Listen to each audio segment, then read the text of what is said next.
Tengan todos ustedes muy buenas tardes. Vamos a esperar un par de minutos porque todavía falta gente que suba al Buenas aula. tardes. ¿Cómo está Herminia? ¿Qué tal? Muy buenas tardes. 2, 4, 6, 8, 9 y 9, 18. ¿Sí?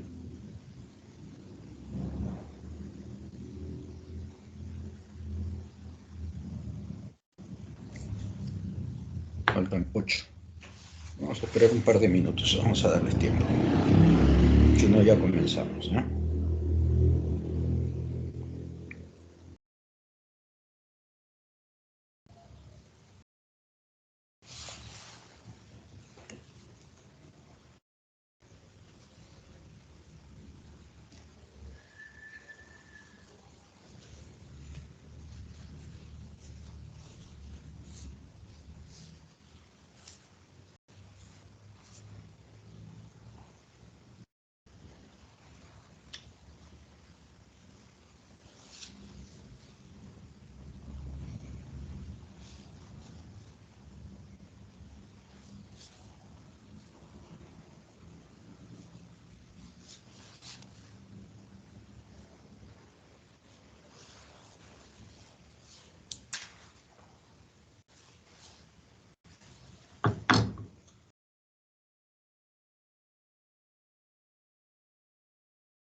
Bien, yo creo que vamos a comenzar a pasar la lista entonces, ¿ya?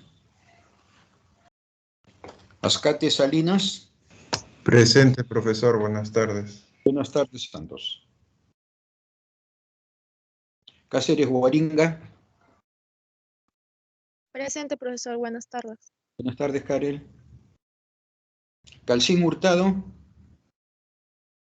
Presente, profesor. Buenas tardes. Buenas tardes, Raquel.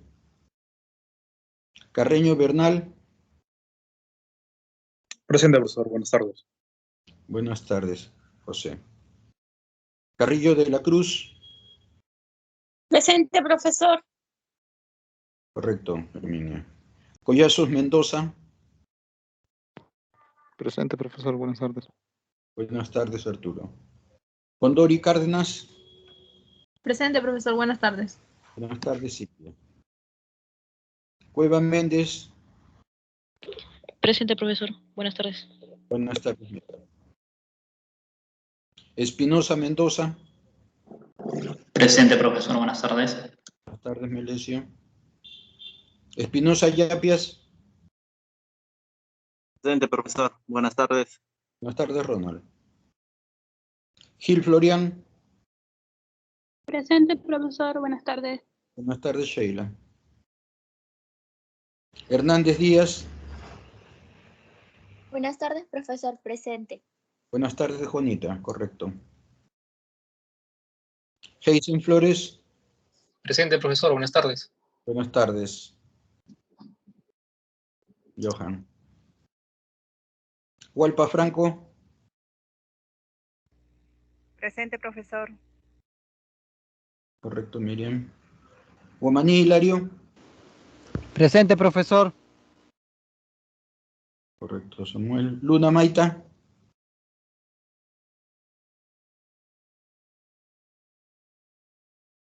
Machado García. Presente, profesor. Buenas tardes. Buenas tardes, Sergio. Montes Miranda. Presente, profesor. Correcto, Liliana. Najarro Méndez.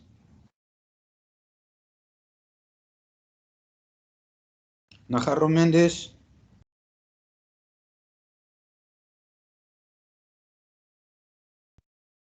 Quevedo Almanza.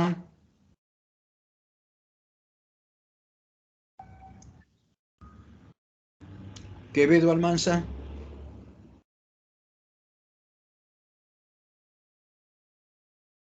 Rojas Pajuelo. Presente, profesor. Buenas tardes. Buenas tardes, Luis. Santos Aspilcueta. Presente, profesor. Buenas tardes. Buenas tardes, Juan. Silva Suárez.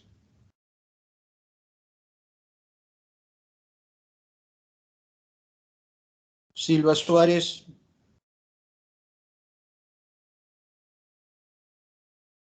Profesor, Sí.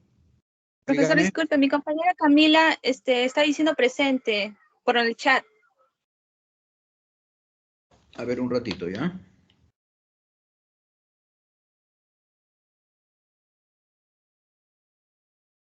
Ya. Ya, ok, Camila Quevedo, ¿no?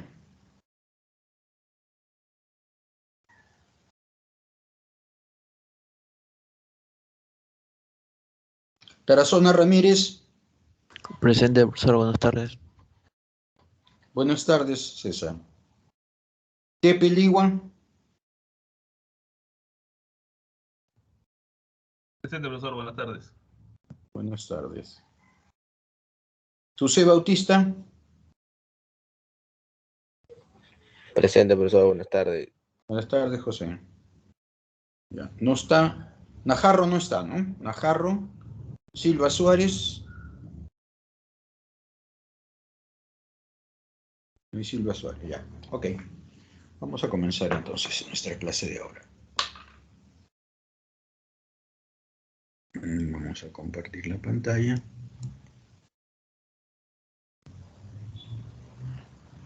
Uy.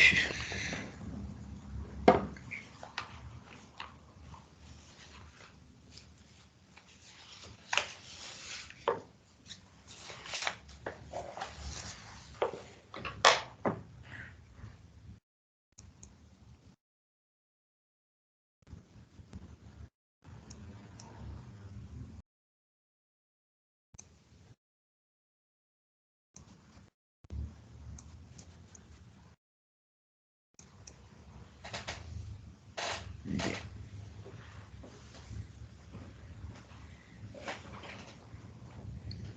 Bien, se aprecia la pantalla, ¿no?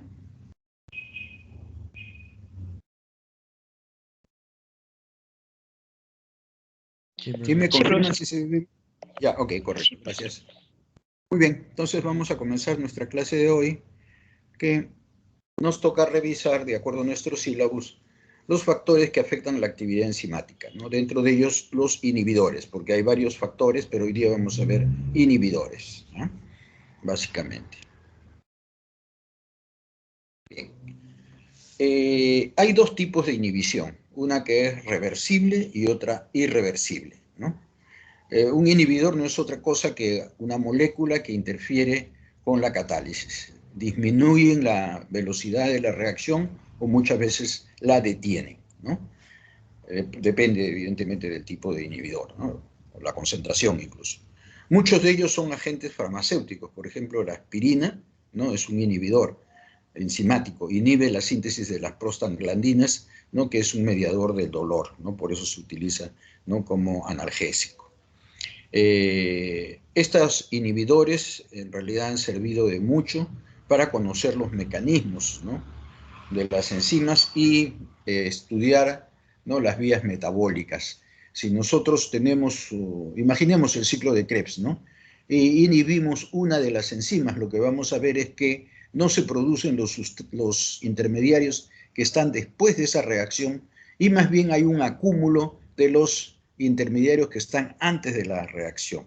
Por eso las vías metabólicas han utilizado para determinarlas, ¿no? O para su determinación estos inhibidores, ¿no? Y vuelvo a repetir, viendo cómo se incrementaba o disminuía la concentración de los intermediarios de la vía. Hay dos tipos generales, como ya dijimos al principio, una reversible, ¿no? Que se une al inhibidor, perdón, se une a la enzima de una manera no covalente, ¿no? Tiene una respuesta rápida, ¿no? En su efecto. Y la otra que es irreversible, ¿sí? Esta es una unión fuerte, como vamos a ver, por lo general es una unión covalente, ¿no? Y generalmente son productos tóxicos, venenos, insecticidas, ¿no? Que se unen covalentemente a la enzima y abaten, ¿no? Su accionar, ¿no? Bien, veamos los tipos de inhibidores y uno de ellos es la inhibición de tipo reversible, como ya hemos dicho, y dentro de esta inhibición reversible está la inhibición competitiva.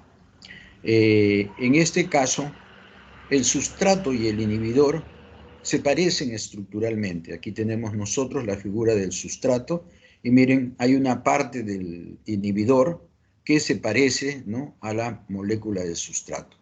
Justamente se denomina competitiva porque el inhibidor compite con el sustrato por el centro activo. No pueden unirse los dos, solamente uno de ellos puede unirse.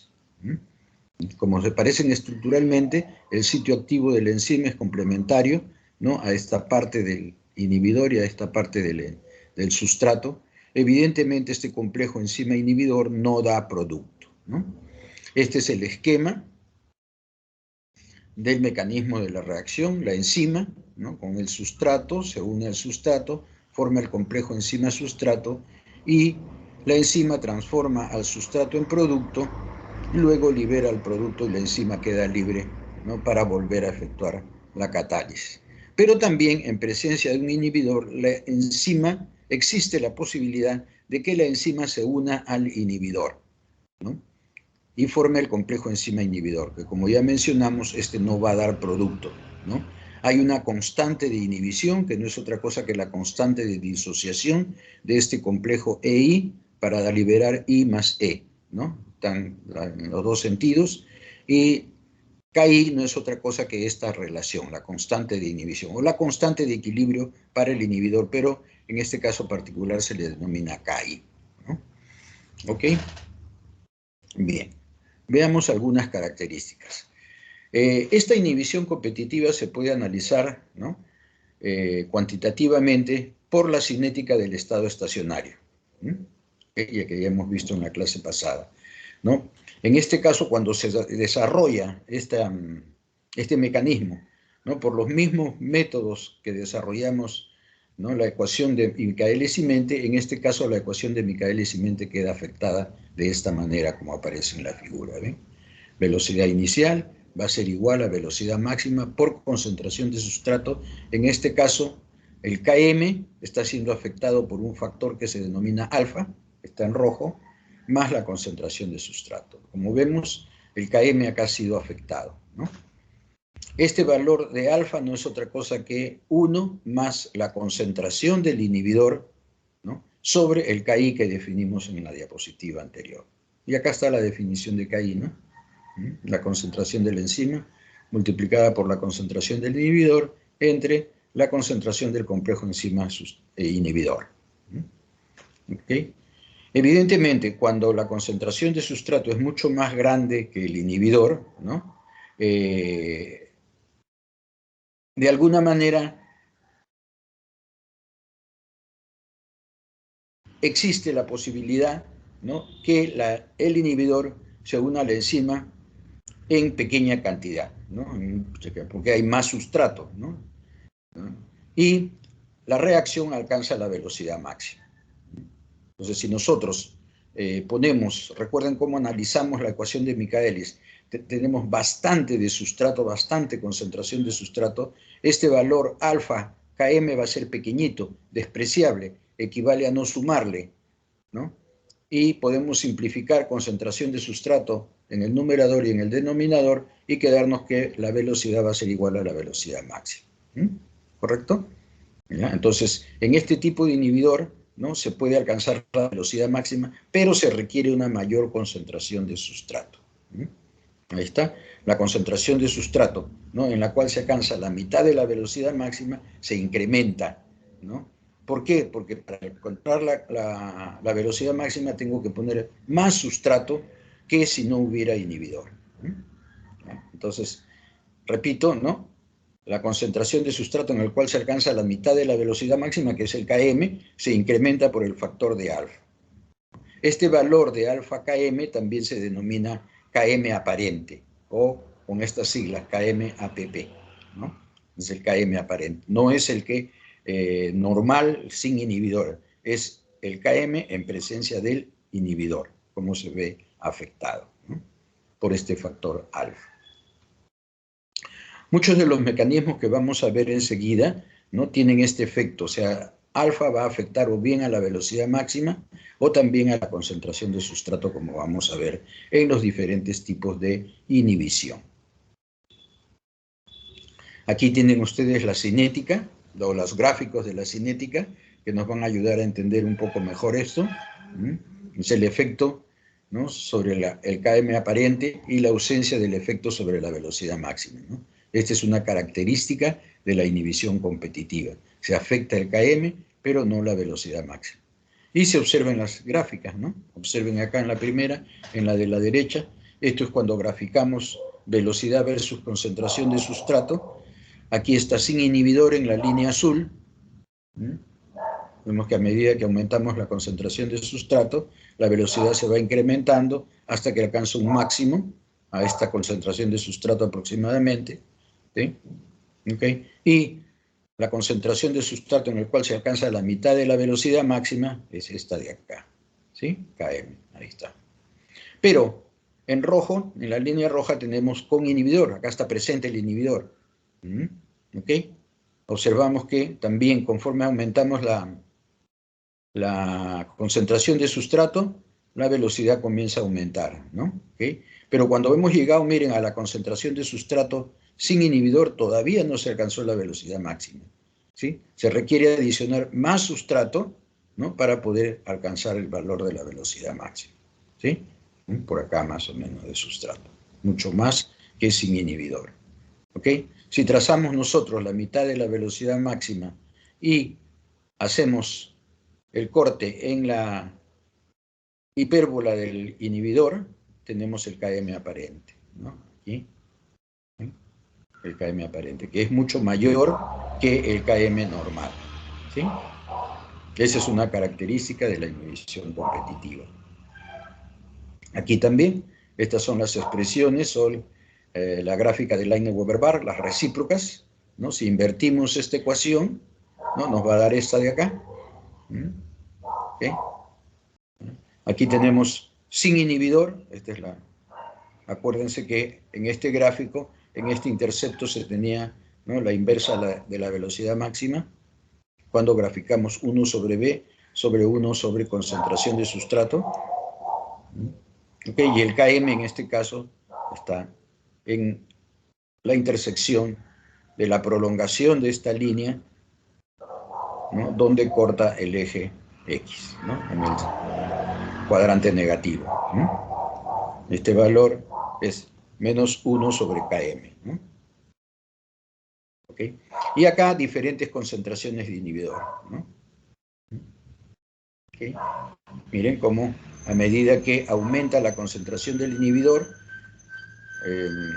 la línea 2 es con una concentración de inhibidor, ¿no?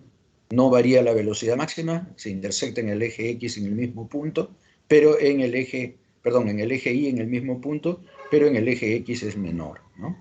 Está pegándose hacia acá. O mayor, perdón. Mayor. Y a mayor concentración de inhibidor todavía en la línea A3 o alfa 3, ¿no? Igual, corta en el mismo punto de la velocidad máxima, la inversa de la velocidad máxima, pero el Km es mucho mayor, ¿no? A medida que se aumenta la concentración de inhibidor, porque se requiere mayor cantidad de sustrato para alcanzar la mitad de la velocidad máxima, ¿no? ¿Okay? Aquí está la pendiente de las líneas que nos permite calcular, ¿no? El Km y la velocidad máxima también, ¿no? Acá podemos encontrar la velocidad máxima, ¿no? Si vemos qué valor tiene esto, tomamos la inversa y tenemos la velocidad máxima, ¿no? Y el alfa de Km es simplemente, ¿no? La pendiente, ¿no? Que es la tangente de esto, que nos lo da la gráfica, podemos evaluarlo, nos permite calcular el Km. Si conocemos la pendiente y la velocidad máxima, podemos calcular, ¿no? Alfa Km. Y eso se puede hacer ahora fácilmente en Excel, ¿no? ¿Okay? No sé si resolvieron el ejercicio que les dejé en la clase pasada para que puedan evaluar ustedes la concentración o la gráfica de las inversas en Excel y determinar el Km y la velocidad máxima.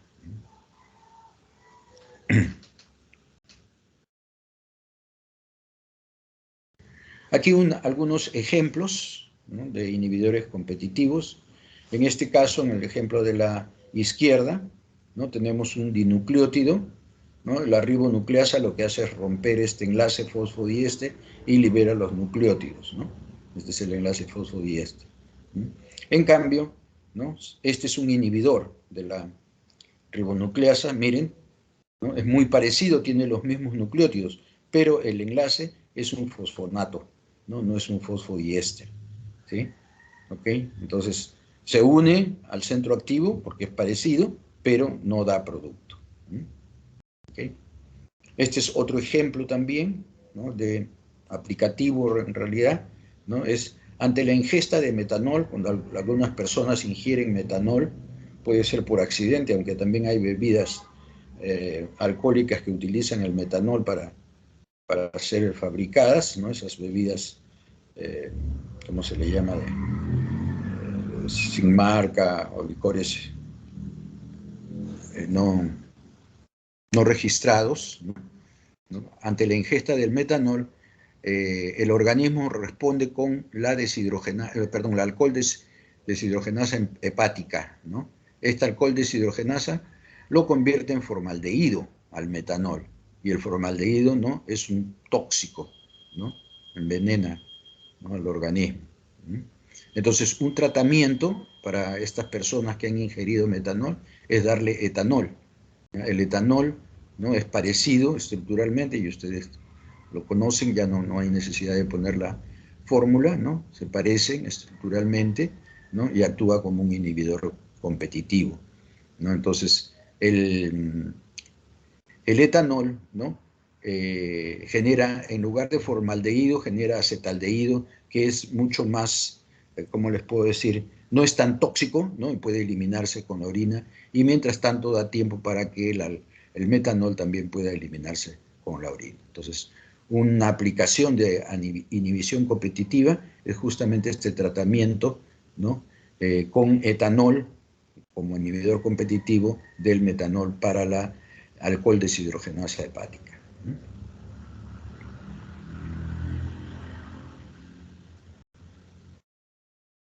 Bien.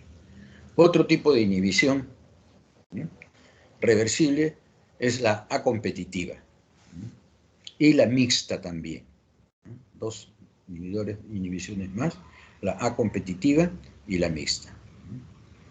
Estas por lo general se observan con enzimas multisustrato, aunque nosotros la vamos a utilizar con un solo sustrato. Miren el mecanismo para la inhibición de tipo acompetitiva, ¿no? La enzima se une al sustrato, forma el complejo enzima-sustrato, ¿no? Esta enzima transforma el sustrato en producto, ¿no?, y libera el producto, ¿ya? En presencia de este inhibidor acompetitivo, el inhibidor no se une a la enzima libre, se une al complejo enzima-sustrato y forma el complejo enzima-sustrato inhibidor. Evidentemente esto no da producto, ¿sí? ¿Ya? También, al igual que en los casos anteriores, hay una constante de inhibición, similar a la que vimos anteriormente, ¿no? ¿No? El sustrato ya no tiene nada que ver con el inhibidor, no tienen que parecerse, no se parecen en realidad, ¿no? Acá está el sustrato, acá el inhibidor se une en otro sitio diferente al del sustrato. Entonces, pero siempre va a haber una fracción, ¿no?, de ESI que va a depender evidentemente de la concentración del inhibidor, ¿no? ¿Okay? Entonces, este es el mecanismo, ¿no? Solamente se une, ¿no?, al complejo enzima-sustrato. Veamos cómo responden a la cinética. Aquí está. La ecuación de Michaelis se ve afectada. Vemos acá cómo tenemos un alfa prima para diferenciarlo del alfa anterior. Este alfa prima, ¿no?, se une acá al sustrato. Se está afectado aquí. Y también las mismas definiciones, ¿no? Alfa prima no es otra cosa que 1 más la concentración del inhibidor entre la constante de inhibición. Y la constante de inhibición ya sabemos que es, ¿no?, la concentración del complejo enzima-sustrato, ¿no?, por la concentración del inhibidor entre la concentración del complejo enzima-sustrato inhibidor, ¿no? Eso lo sacamos de esta expresión, ¿no? Esto de acá, ¿no? ¿Okay? Reactantes de productos, ¿no? Ese es KI, o la constante de inhibición. Como vemos aquí, la velocidad máxima se ve afectada, ¿no? ¿Okay? Si nosotros, para calcular la velocidad máxima, hacemos grande este valor, o sea, alfa prima por S es bien grande con respecto al Km, eliminamos Km. Es despreciable porque esto es bien grande, ¿ya? Al eliminar esto podemos simplificar sustrato y nos queda la velocidad máxima sobre alfa prima, ¿no? Lo que nos está indicando que no se obtiene la velocidad máxima, ¿no? A esto también se le llama Vmax aparente a veces, ¿no? ¿Okay? Ahí está, la velocidad máxima se ve afectada, ¿no?, como Vmax sobre alfa, lo que acabamos de deducir. El Km aparente también se ve afectado. ¿Vemos? ¿Por qué? Porque la concentración de sustrato requerida, ¿no?, para llegar a la mitad de la velocidad máxima disminuye. ¿Okay? Por el factor alfa. Concentración de sustrato, ¿no?, a la cual se alcanza la mitad de la velocidad máxima, o sea, el Km va a ser alfa por concentración de sustrato, ¿no? Si ustedes quieren acá, si multiplican acá, Km le dan este valor, alfa prima por concentración de S, vamos a tener acá alfa prima por concentración de S más alfa prima por concentración de S, me va a dar 2 alfa prima por concentración de S, ¿no? Entonces yo puedo simplificar eso, ¿sí?, y me va a quedar alfa prima, velocidad máxima igual a sobre alfa prima, ¿no? Si reemplazamos acá este valor, 2 alfa prima, ¿no? Simplificamos y nos va a quedar, ¿no? Velocidad máxima sobre 2, que es el concepto de la concentración de sustrato en el cual se alcanza la mitad de la velocidad máxima, ¿no? Como ya vimos que velocidad máxima era, se ve afectada, ¿no? Como Vmax sobre alfa prima, todavía esto está afectado por el 2, que es el concepto de la constante de Michaelis. Aquí también en la cinética, en las inversas, se puede evaluar, ¿no? Si invertimos la ecuación, nos va a dar esta otra ecuación. 1 sobre B va a ser igual a Km sobre Vmax, multiplicado por 1 sobre S, y lo que varía es la pendiente acá, ¿no?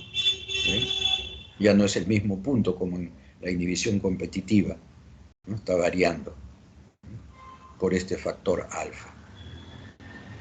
¿Okay? Y el Km también se ve afectado, como vemos acá, ¿no? Estos puntos de acá son menos 1 sobre Km,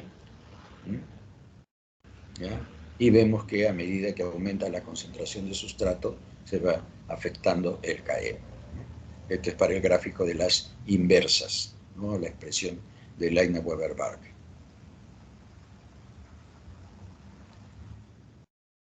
Bien, la otra es la inhibición mixta. En esta inhibición mixta, el inhibidor, ¿no? Se puede unir a un sitio diferente del sitio activo. Y se puede unir a E o se puede unir a ES. ¿Ven? En el caso anterior se unía a ES exclusivamente, ¿no? Y en este caso, ¿no? Puede unirse a E, como en el caso de la inhibición competitiva, o a ES, como en el caso de la inhibición acompetitiva. Por eso se llama mixta, porque tiene de las dos. ¿Okay? Entonces tenemos en el esquema E, que puede reaccionar con S para dar ES, ¿no? Y a su vez descomponer S para dar E más P, ¿no? La clásica. Y también E, acá, la enzima libre, puede unirse al inhibidor, ¿no? A través de su constante de inhibición, ¿no? Para dar el complejo EI, ¿no? ¿Ya? Y este complejo EI puede unirse al sustrato, porque el inhibidor no se une en el centro activo, entonces puede unirse al sustrato y formar el complejo ESI.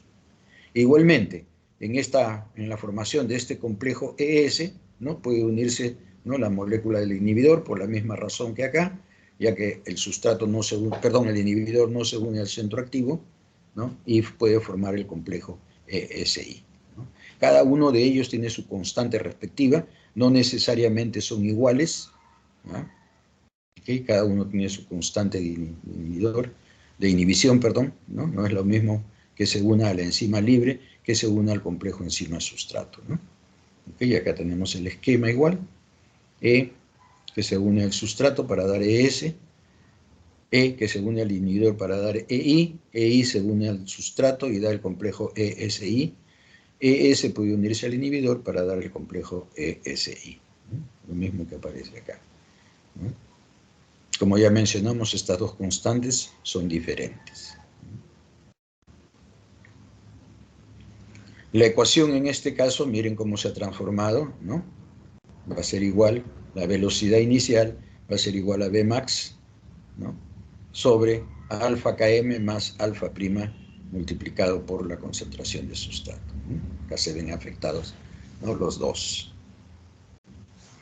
Como les dije, se denomina mixta porque tiene términos de la inhibición competitiva, que vimos en la inhibición competitiva, y de la acompetitiva, que es alfa prima, ¿no? Por eso se le llama mixta, ¿no? Alfa y alfa prima tienen la misma definición, ¿no? O sea, es 1 entre, ¿no? Como vimos acá, disculpen que acá está, ¿no? 1 más concentración del inhibidor entre su respectiva constante, ¿no? Y la constante también es la constante de disociación, ¿no? ¿Ok? Entonces, bien, en caso del inhibidor mixto, este afecta tanto el Km y la velocidad máxima también, ¿no? Porque para alcanzar, ¿no? mitad de la velocidad máxima, hemos dicho que la velocidad máxima era la velocidad máxima aparente es Bmax sobre alfa prima, ¿no? Pero para alcanzar la mitad de la velocidad máxima, la concentración de sustrato tendría que ser alfa por km sobre alfa prima, ¿no? ¿Okay? Entonces, si reemplazamos esto aquí, ¿no? Nos va a dar este producto, ¿no? Este de acá, ¿no? Alfa, velocidad máxima, sobre 2 alfa prima.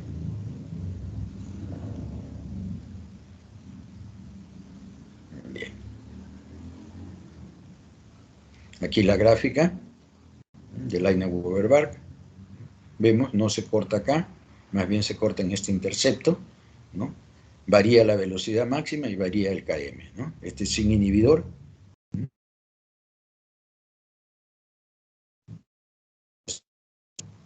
¿No? Y en este caso el km aquí, ¿no? En el otro, acá la velocidad máxima, la inversa de la velocidad máxima, ¿no? Y acá. Cada vez que hay mayor concentración de inhibidor, ¿no? Disminuye la velocidad máxima y aumenta el km, ¿no? Acuérdense que estamos trabajando con las inversas, ¿no?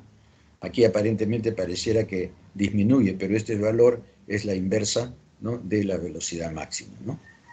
Alfa sobre velocidad máxima, ¿no? Es este punto. Aquí también. Está alfa sobre velocidad. El km, como ya dijimos, ¿no? Es menos porque está en el cuadrante negativo, alfa prima sobre alfa sobre km. De esta manera se puede estimar estos valores en la gráfica. Bien. Un caso especial, ¿no? Es la inhibición no competitiva. En este caso también es una inhibición mixta, pero acá se da que alfa es igual a alfa prima. Este es un caso particular, ¿no? En este caso, únicamente en este caso, ¿no? Se afecta la velocidad máxima, pero no el km. ¿Sí? Acá tenemos la ecuación, ¿no? Pero en este caso, alfa y alfa prima son iguales, ¿no? En el denominador sería alfa prima, si reemplazamos, cambiamos, ¿no? Por alfa prima, ¿sí? Alfa prima km más, ¿no? Alfa prima s, porque son iguales, ¿no? ¿Sí? ¿Okay? Y si la concentración de sustrato es muy grande, ¿no? Podemos despreciar este alfa prima de acá que hemos reemplazado, ¿no? Podemos despreciar este valor, ¿no? Y me va a quedar, simplificando la concentración de sustrato, me va a quedar velocidad máxima, ¿no? Sobre alfa prima. Acá está, ¿no? Lo que dice. Se simplifica ese y nos queda, ¿no? Velocidad máxima sobre alfa prima. Repito, si yo reemplazo este valor, ¿no? Acá, o el reemplazo el alfa prima acá, porque son iguales, ¿no? Voy a tener 2 alfa prima s acá, ¿no? Simplifico s y me va a quedar, ¿no? La mitad de la velocidad máxima, ¿no? La velocidad máxima, ¿no? Sobre alfa prima. Bien, en el km aparente, ¿no? Recuerden ustedes, esto también por definición, es la concentración de sustrato en la que se alcanza la mitad de la velocidad máxima, ¿no? Eso lo hemos definido.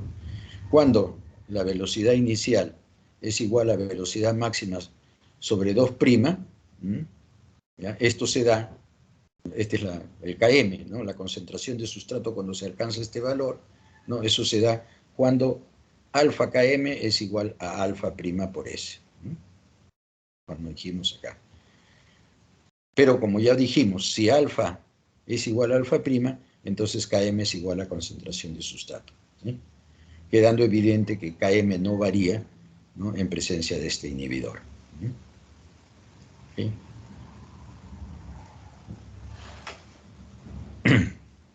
Bien. Aquí un resumen de todo lo que se ha hecho, y esta ecuación en realidad nos sirve para evaluar todas las inhibiciones que hemos visto anteriormente. O sea, responde, ¿no? A todos los tipos de inhibición que hemos analizado. ¿Okay? Y eso se consigue, como dice acá, simplificando la expresión, ¿no? En el caso de la inhibición competitiva, recuerdan, ¿no? Alfa prima es igual a 1, ¿no? Entonces, esto va a ser igual a alfa Km más concentración de sustrato. ¿Por qué 1 no va a afectar, ¿no?, al producto? ¿Ya? ¿Ok? Y que nos queda la inhibición de tipo competitiva que vimos al principio, ¿no? El Km está siendo afectado por alfa, ¿no? Alfa prima, para el caso de la inhibición competitiva, usando esta expresión, si no nos acordamos, es 1, ¿no? Y para la A competitiva, más bien, ¿no?, para la A competitiva, este es 1, ¿no?, que no lo ponemos y nos queda, ¿no?, B max por concentración de sustrato, ¿no?, todo sobre Km más alfa prima multiplicado por S, ¿no?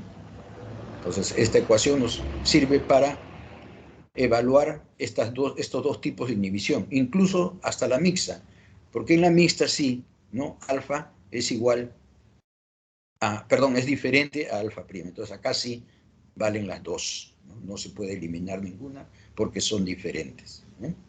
Y para la no competitiva, estos dos son iguales, ¿no? Entonces, con esta ecuación, ¿no?, podemos trabajar todas las inhibiciones, la competitiva, la A competitiva, la mixta y la no competitiva, simplemente modificando los valores de alfa, ¿no? Volvemos a repetir, ¿no? Para la competitiva, alfa prima es igual a 1, ¿no? Para la A competitiva, alfa es igual a 1. Para la mixta, ¿no?, alfa y alfa prima son diferentes. Y para la no competitiva, alfa es igual a alfa prima. Entonces, de acá, como dicen, de esta expresión se pueden resumir los efectos de inhibidores o parámetros cinéticos individuales, ¿no?, como ya se vieron en las diapositivas anteriores. Aquí un resumen, ¿no?, de estas constantes de velocidad, efectos de inhibidores reversibles sobre la velocidad máxima aparente y el Km aparente, ¿no? Acá tienen los valores que acabamos de estimar, ¿no? Para cuando no hay ningún tipo de inhibición, simplemente, ¿no?, Bmax y Km, ya vimos, ¿no? Y no se olviden, Km es la concentración de sustrato en el cual se alcanza la mitad de la velocidad máxima, y este concepto es válido para todos. En el caso de la inhibición competitiva, ¿no?, ¿okay?, no se ve afectada la velocidad máxima, ¿recuerdan? Se alcanzaba la velocidad máxima, ¿no? Y el Km sí se veía afectado, y el Km aparente es alfa, ¿no?, por Km, el Km sin inhibidor. Para el caso de la A competitiva, ¿no?, se ven afectados los dos, la velocidad máxima, ¿no?, y el Km. Y en la mixta también, ¿no?, se ve afectada la velocidad máxima y el Km, acá incluso multiplicado por alfa, ¿no? Entonces, todo esto lo hemos deducido de las ecuaciones, simplemente estimando cuál es la velocidad máxima, asumiendo que la concentración de sustrato es elevada, ¿no? ¿Ok? Y se desprecia el factor del Km, ¿no? ¿Ya? Y en el otro caso, ¿no?, la velocidad máxima dividida entre 2, que nos da el Km, ¿no? De esa manera se ha podido evaluar, ¿no?, estos valores y representarlos. Bien. En la práctica, ¿no?, nosotros vemos que estas inhibiciones, la A competitiva y la mixta, se observa, como ya dijimos, en enzimas que trabajan con 2 o más sustratos, ¿no? Y estas son claves para el análisis de las enzimas, ¿no?, para ver o conocer su mecanismo, ¿no?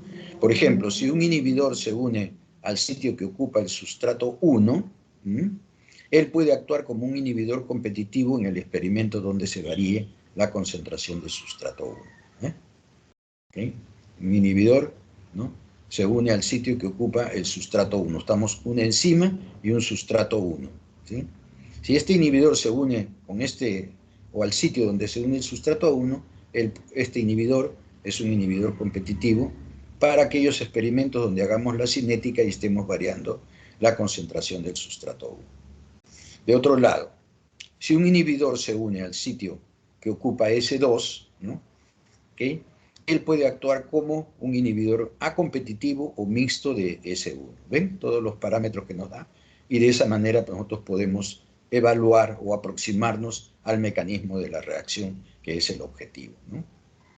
Los patrones de inhibición observados dependen si los eventos de unión del sustrato 1 y 2 son ordenados o al azar, como ya vimos en la clase pasada también, ¿no?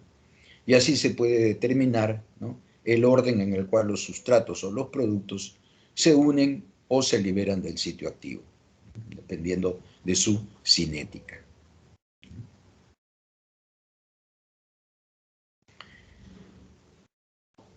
El uso de uno de los productos también como inhibidor, ¿no?, también puede darnos información, ¿no?, respecto al mecanismo, ¿no?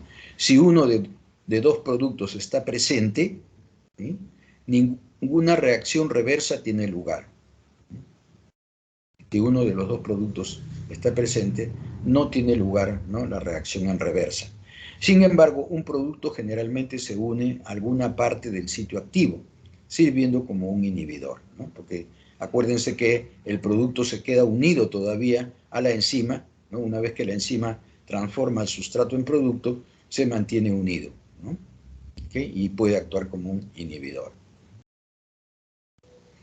Bien, bueno, la gente que estudia esta parte de la bioquímica, los enzimólogos, usan estos estudios cinéticos que involucran una serie de combinaciones y cantidades de productos inhibidores para evaluar el mecanismo de una reacción bisustrato, ¿no? Es como una información, ¿ya? Entonces, el objetivo, vuelvo a repetir, de estudiar esto es evaluar el mecanismo de la reacción a través de estos inhibidores, ¿no? Bien, veamos la inhibición irreversible. Como ya dijimos, esta unión del inhibidor en este tipo es una unión bastante fuerte. Muchas veces se dice que el inhibidor se une covalentemente, ¿no?, a la enzima, o destruye también un grupo funcional de una enzima, que evidentemente este grupo, un residuo de aminoácido, es esencial para su actividad. Ustedes en sus exposiciones anteriores han visto varias proteínas que tienen en su centro activo la serina, ¿no?, que es indispensable, que actúa, ¿no?, como un nucleófilo atacando un enlace, rompiendo un enlace, ¿no?, para la reacción, ¿sí? Si yo pongo un inhibidor que me bloquee esa serina, ¿no?, esa es una inhibición de tipo irreversible, ¿no? ¿Ok? Y vamos a ver, creo que hay un ejemplo más adelante de ello, ¿no? Entonces, la formación del enlace covalente es una aproximación, ¿ven? Acá no necesariamente tiene que ser un enlace covalente. Puede hacer que la unión sea fuerte, ¿no?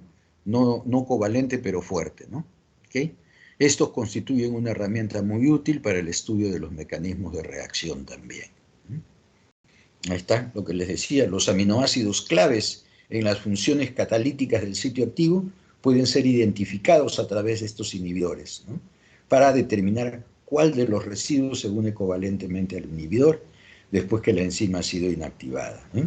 O sea, usamos al inhibidor para ver a qué aminoácido se ha unido, cuál es el grupo funcional, ¿no?, que bloquea la reacción, y de esa manera también conocer el mecanismo, ¿no?, de la reacción. Estos inhibidores por lo general son tóxicos, pueden ser naturales o artificiales. Aquí tenemos una lista. Disculpen que no se ve muy bien. Ahí creo.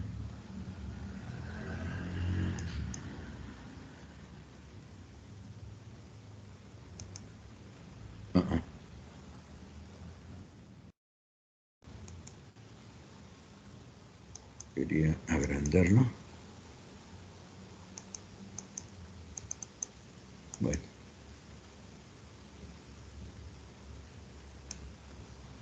Ahí está, creo.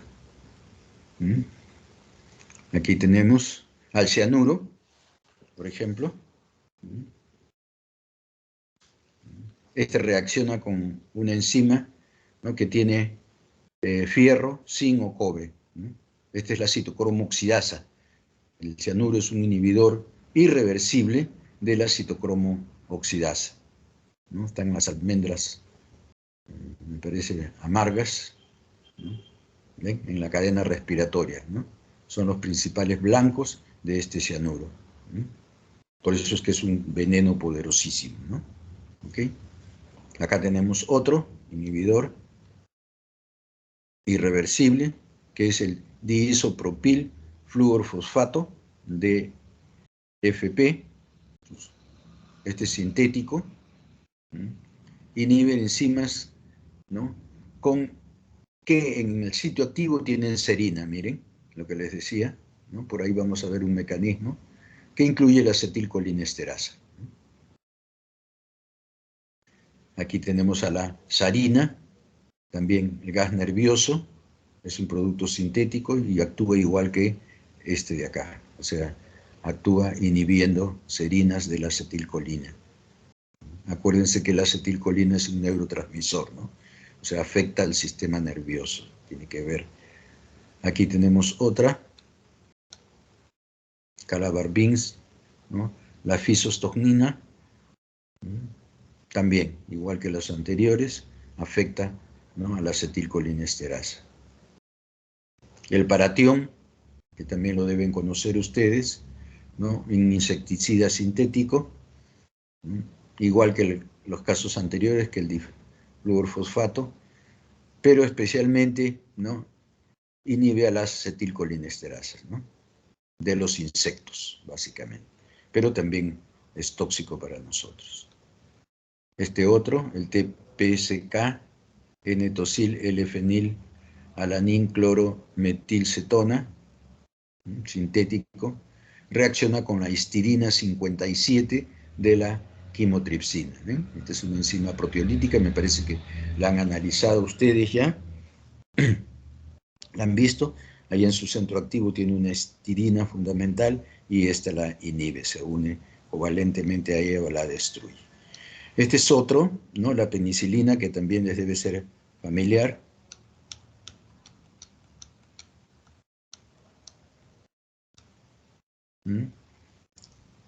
Este se obtiene del hongo Penicillium, ¿no? Y la función que tiene es inhibir la síntesis de la pared bacterial, ¿no? Y con ello destruye a la bacteria, ¿no? ¿Sí? Bien. Vamos a volver a nuestro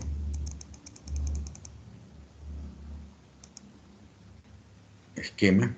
Aquí tienen el ejemplo del diisopropil fluorofosfato, miren, con las serinproteasas. Acá está el residuo de serina, ¿no?, en las serinproteasas en este caso, ¿no? Estas pueden ser la quimotripsina o la acetilcolinesterasa, como ya hemos mencionado, ¿no? Causa parálisis de funciones vitales, ¿no? Acuérdense que la acetilcolinesterasa es un neurotransmisor, ¿no? Bien, la fortaleza de su unión con la enzima se debe a la estructura tetraédrica, ¿no?, en una configuración semejante al estado de transición. Su uso demostró que la serina es clave en el sitio activo de la enzima, ¿no? Más adelante vamos a ver cómo este es un grupo dador o donador, ¿no?, que bloquea a la serina, ¿no? Salen los flúors, ¿no?, acá está, saliendo los flúors, ¿no?, y él se queda pegado, miren, este se queda pegado, ¿no?, a la enzima, ¿no?, a la serina de la enzima, y la bloqueó, ¿no? Es un inhibidor irreversible, ¿no? ¿Sí?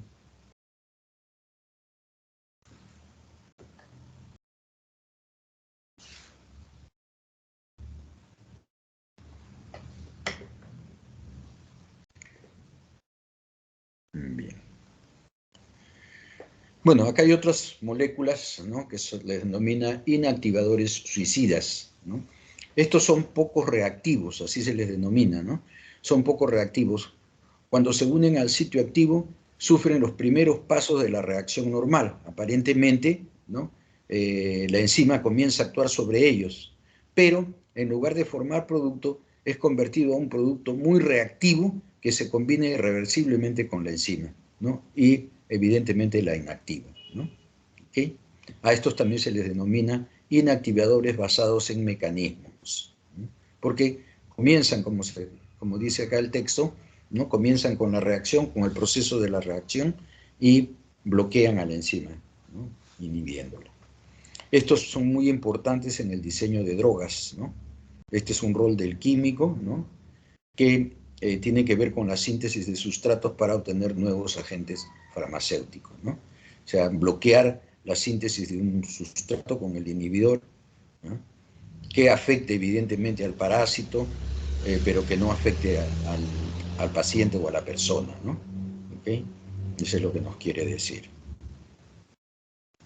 Bueno, acá también les puse yo como ejemplo una enzima suicida, ¿no? Enzima, en este caso, aquí, este es un ácido nucleico, ¿no? Aquí hay un par, guanina, citosina. Esta guanina sufre una metilación, ¿no? ¿Ok? Y esta metilación puede conducir, ¿no? A una mutación. Cuando se replica esta hebra, ¿no? Esta metilguanina, en lugar de unirse a citosina, ¿no? Se une a timina, ¿eh? En lugar de hacer esto, hace esto de acá, se une a timina. Y ya modificó, ¿no? La secuencia del gen, ¿no? Porque cuando se replica esta, en lugar de unirse a guanina o citosina, se une a adenina, ¿ven? Y ya cambió totalmente, ya se produjo la mutación acá, ¿no? ¿Ven? ¿No? Se produjo la mutación, ¿no? Este par que era GC pasó a AT, ¿no? En la segunda replicación, ¿no? Entonces, existe un sistema de reparación, o sea, cuando ocurre esto en el organismo, esto evidentemente da una señal y se produce una reparación, ¿no? Esta enzima, ¿no? La O6-metilguanina, DNA, es una metiltransferasa, ¿no? Transfiere el metilo de la oximetilguanina, ¿no? A una cisteína de ella, ¿no? De la misma enzima, ¿no? Y esta prácticamente se inactiva. Esta proteína inactivada actúa como un activador transcripcional de su propio gen. Acá tienen la, ¿no? Oximetilguanina, el nucleósido. Acá está la cisteína, ¿sí? ¿Ya? Cuando actúa la enzima remueve, ¿no? El grupo metilo de la guanina, ¿sí? La enzima se queda con el grupo metilo, pero se inactiva y deja libre, ¿no? A la guanina, la limpia, mejor dicho, le remueve el grupo metilo para que no produzca la mutación, ¿no? Esa es la idea. Pero ella queda inactiva, ¿no? La ventaja en este sistema, ¿no? Miren que lo sabia que es la naturaleza, ¿no? La ventaja de este sistema es que este complejo inactivo, ¿no? Activa, ¿no? La transcripción de su gen para que se produzca nuevamente más enzima activa. ¿Ok? ¿Ya? Y de otro lado también se analiza la situación. Más vale, o sea, desde el punto de vista práctico, más vale aniquilar una enzima que aniquilar un gen, ¿ya? Porque si no hubiera este sistema de reparación con esta enzima suicida, la mutación se llevaría a cabo, ¿no? Y traería alteraciones en el organismo. En cambio, aquí solamente se inhibe la enzima, que puede ser sintetizada nuevamente, ¿no? Entonces, miren todo el fondo que tiene esta inhibición o estas enzimas, ¿no? De tipo suicidas. Bien, aquí otro ejemplo de estos inhibidores, ¿no? El Trypanosoma brucei es un parásito, un flagelado, ¿no? Es este de acá, que aparece como una hoja, ¿no? Es un flagelado, tiene un flagelo largo, que se desplaza y se mueve ahí, ¿no? Este Trypanosoma brucei, ¿no? Produce la denominada enfermedad del sueño, ¿no? Esta enfermedad es incurable, no se conocen vacunas, ¿no? En la cubierta de este parásito hay una sola proteína que puede ser reconocida por el sistema inmune, es decir, que puede generar anticuerpos, ¿ya?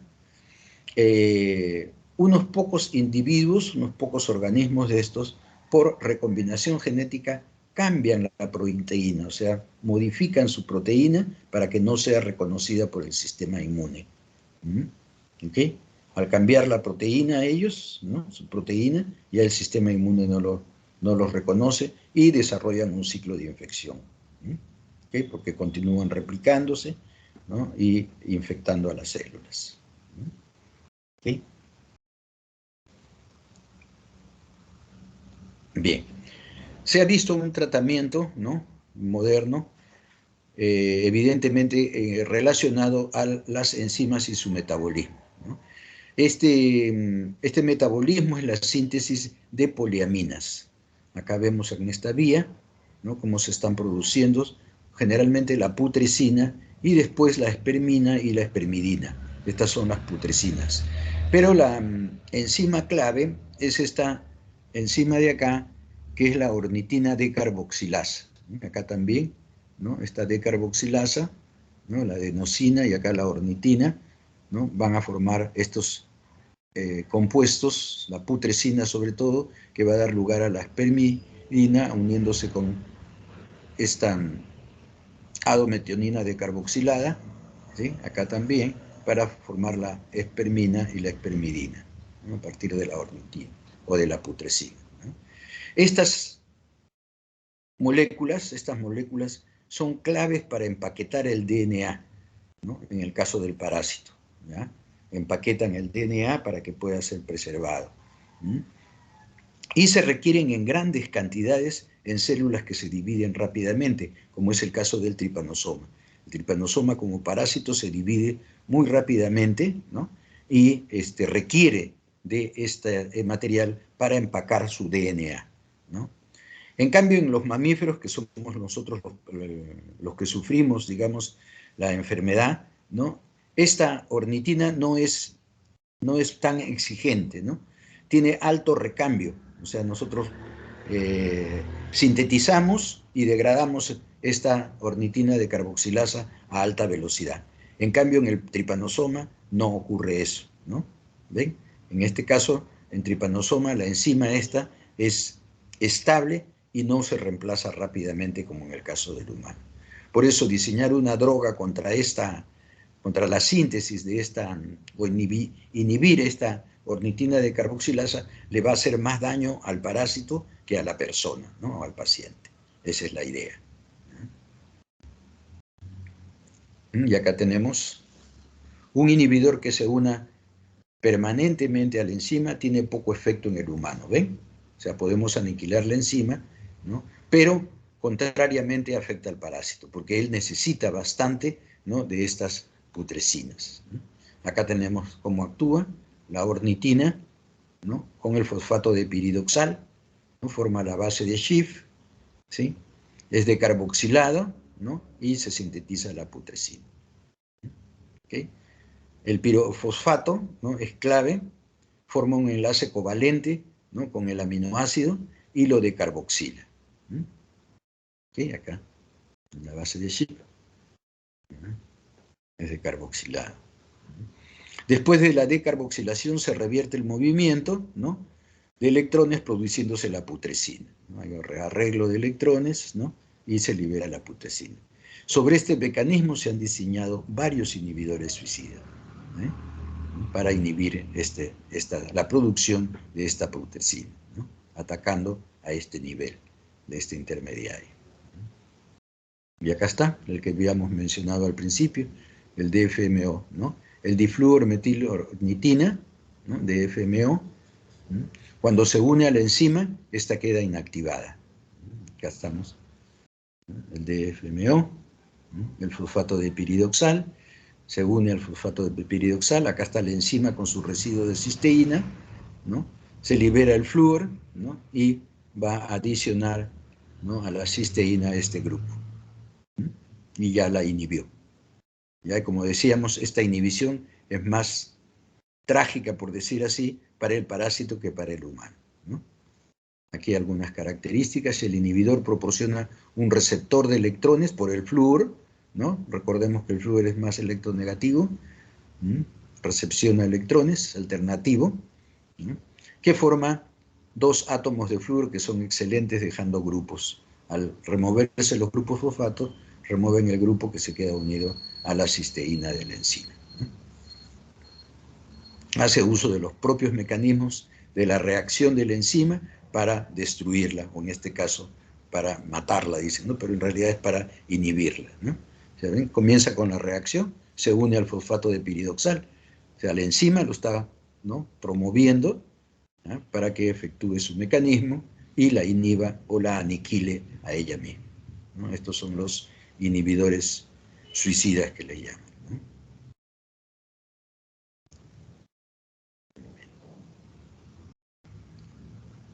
El inhibidor irreversible no necesariamente se une covalentemente a la enzima, como ya dijimos, ¿no? La enzima, la unión no covalente es suficiente si es fuerte.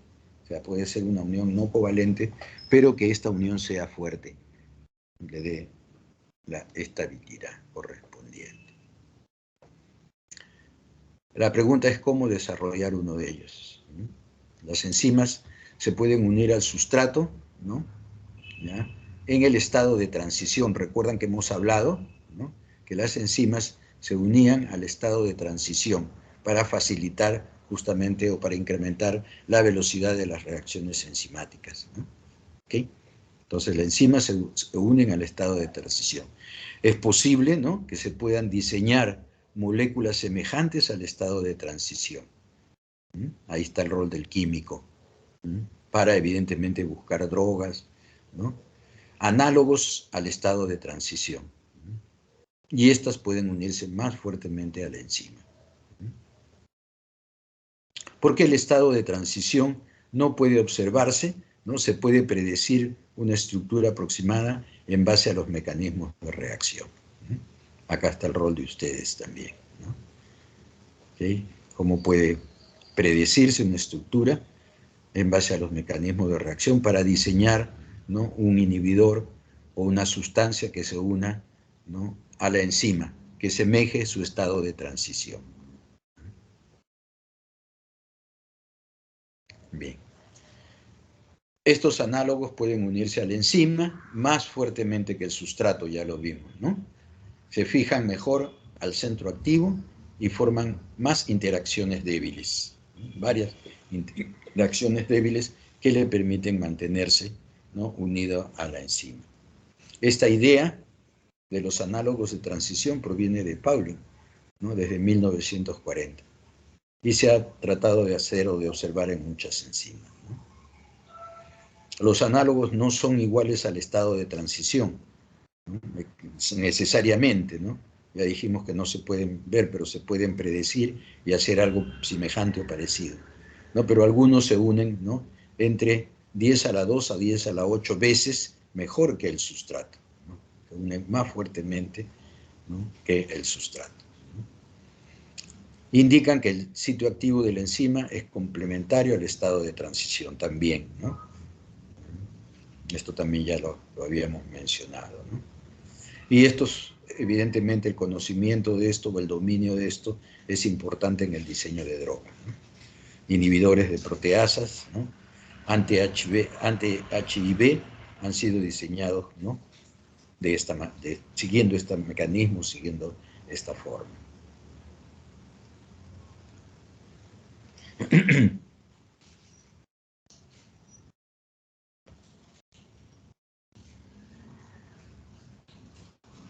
Acá tienen uno como ejemplo.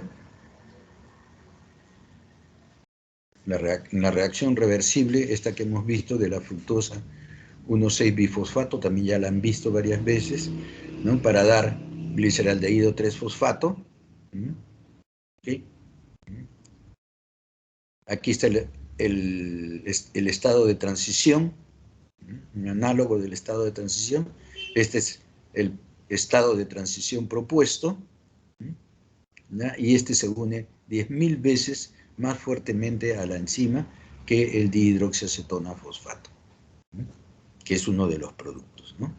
El gliceraldehído 3-fosfato y el fosfato de hidroxiacetona. Y produce la decarboxilación para dar el dihidroxiacetona fosfato, ¿no? Esta es la reacción que produce, pero acá se produce un intermediario, y estos son los análogos, ¿no? Análogos al estado de transición, ¿no? Fosfoglicohidroximato, y este es el estado de transición propuesto. Se sintetiza algo parecido, ¿ven? ¿Ya? Y este se une más fuertemente a la enzima y ya no deja evidentemente que entre este sustrato, ¿no? Inhibe y bloquea la enzima.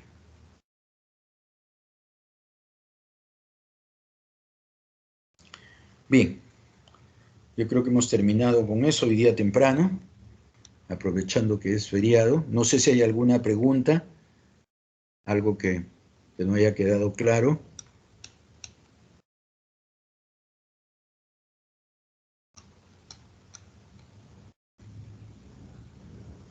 No, profesor Carlos, gracias. Ok. En la próxima semana vamos a tratar de ver, bueno, este es de cinética, la parte de otros factores como son el pH y la temperatura, ¿ya?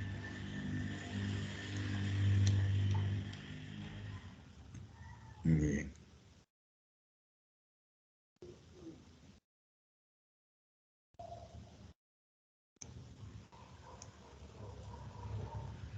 Profe, una consulta. Dígame. Con respecto a la exposición de mañana, como Sí, todo lo que es para evaluar la cinética de la enzima, sí, es sí. necesario que pongamos, o sea, por ejemplo, una gráfica donde se evalúa su cinética. Sí. Si pudieran Sí, tener los porque datos sería ideal, si pudieran tener los datos, porque muchas veces en las publicaciones no se ponen los datos de, ¿cómo se llama? Los valores de las velocidades, simplemente se ponen los gráficos, ¿no? ¿Ya? Ver si no los tienen, y sobre todo discutir, ¿no? Digamos, qué efecto tiene eso, qué trascendencia tiene, ¿no? ¿Para qué se ha hecho? Es no solamente reportar, no está bien que digan, por ejemplo, la enzima tal tiene un km de tanto y una velocidad máxima de tanto, ¿no? No es esa la idea, ¿no? ¿Qué propuesta tienen para conocer su mecanismo, su acción, aplicación, etcétera? ¿Ya? Esa es un poco la idea, ¿sí? Es un poco la idea de investigar. Nosotros estamos en una facultad de ciencias y la idea, como repito, es tratar de investigar, buscar información, ¿ya? Ese es el mensaje, digamos, o la idea de hacer este tipo de actividades, para que ustedes puedan conocer un poco más, ¿no? Yo les doy la teoría, algunos puntos, pero ustedes tienen que investigar, ¿ya? Buscando literatura, evidentemente, ¿no? ¿Ya?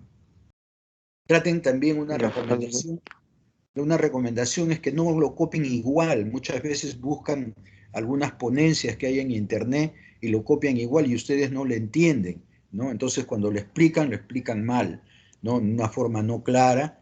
Entonces traten de entenderlo y explicarlo con sus propias palabras, ¿no? ¿Cuál es el mecanismo? ¿Cuál es la importancia? La trascendencia de este fenómeno que ustedes están investigando o evaluando, ¿ya? Esa es un poco la idea, ¿ya? ¿Sí? Ya, profe, gracias. Ok. ¿Algún otro comentario más?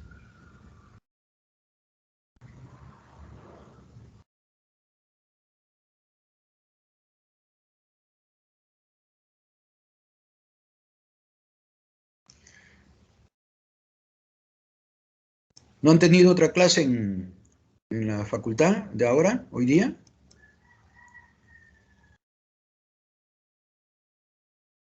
Bueno, no le podría decir cuando usted es el único curso que llevo, en mi caso. Ya. Yo también, profesor, es el único curso que llevo hoy día. Ya. No sé si alguien me puede decir, de repente Sheila, si ha habido otras clases. Yo iba a llamar al profesor Lezama, pero como la vez pasada se creó un problema con el feriado, porque no nos poníamos de acuerdo para recuperar la clase. El problema es de que nosotros podíamos haberlo tomado como feriado, pero después para recuperar la clase es un problema. Para mí es un problema, ¿no? Porque no nos ponemos de acuerdo. Ustedes tienen sus clases, sus actividades también, como es normal, ¿no? Entonces, ponernos de acuerdo para recuperar la clase era bastante complicado, ¿no? Yo podría sacrificar un sábado, un domingo, pero entiendo que muchos de ustedes tienen otras actividades o no pueden hacerlo.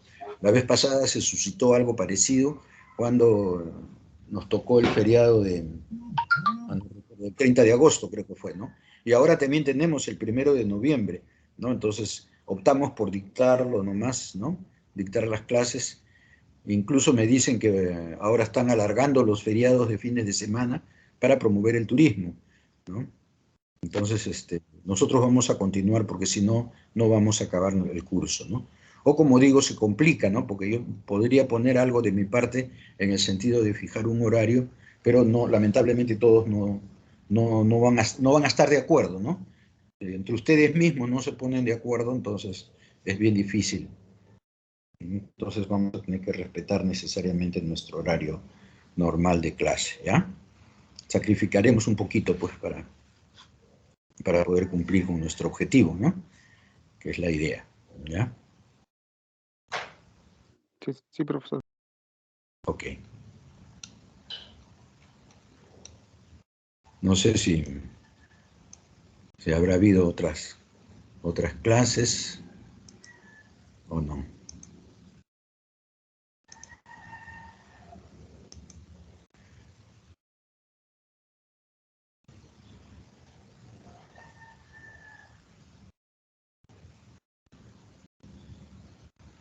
Ah, ahí está Sheila, está mandando un chat. Ah, casi todos llevan este curso nada más. Algunas facultades han suspendido el día de hoy. Y pues, porque esto es solamente para las instituciones públicas el feriado, ¿no? Para las instituciones privadas no. Ya han publicado todos los días que se va a considerar feriado. O sea, que no están del calendario, sino que ya el Estado los ha decretado. Sí, Pero en nuestro caso solamente afecta un lunes, que es el 1 de noviembre, que eso ya está en el calendario en sí. Y ahí lo que he hecho es alargarlo al 2 también. sí, creo que sí. Sí, pero nosotros vamos a hacer nuestra clase igual nomás, porque si no, como repito, después se nos va a complicar. Ahora, si ustedes quieren perder una clase y no recuperarla, bueno, ya es cuestión de ustedes, ¿no? Yo cumplo con lo que me corresponde, ¿no? Pero más no puedo hacer, ¿no? Bien.